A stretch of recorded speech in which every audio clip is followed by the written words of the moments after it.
Sydney Airport now, without notice, and they're a monopoly in Sydney, announced over Christmas that they were shutting their main car park for 6 months to do repairs. Now, quietly, this car park has been condemned. P1 at Sydney Airport. It's got concrete cancer.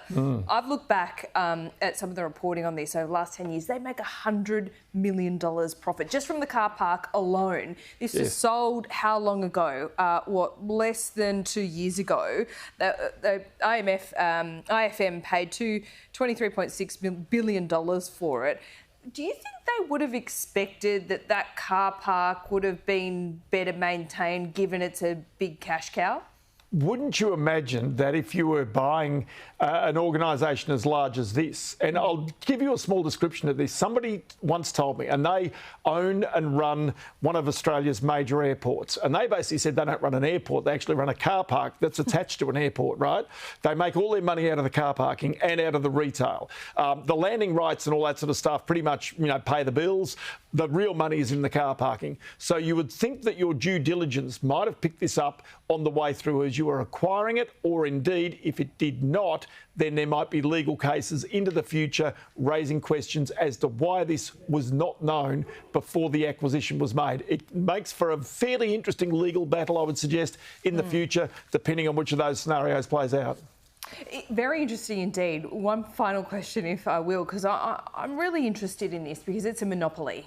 Right? They have carte blanche, and that's kind of unavoidable. But who regulates this kind of thing? Because I remember talking to the airport CEO when the airport was in absolute chaos.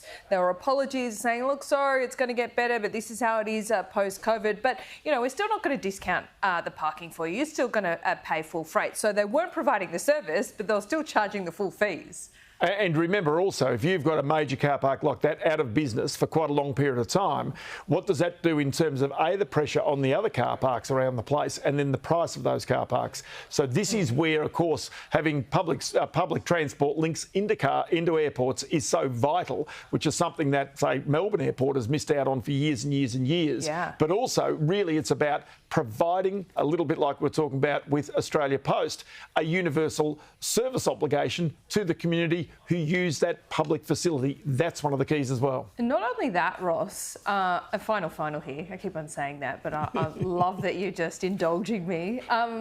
Sydney Airport's got this thing. I've never seen it in any international airport around the world or domestic where there is no curbside pickup. You literally have to go into a car park, and the car park's not very good.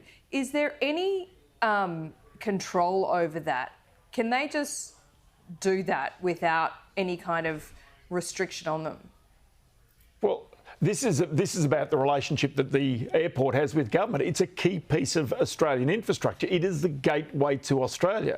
And so as a result of that, it depends on what is the experience that the government would expect for a person arriving for the first time in Australia. Yeah. And if it is not up to date, then it's up to government, surely, to really give some sort of direction or mandate to the airports to improve the quality of the service. That, I think, would be up to aviation ministers around the country, transport ministers as well, because, again, if your experience, and you and I go through airports, a lot of people go through airports, if you don't have a satisfactory experience, then you've got to clearly complain, and that's got to reach the ears of government. Well, those ministers aren't asking the questions, but we are, Ross, so thank you for that. Right, okay. Speak to you soon.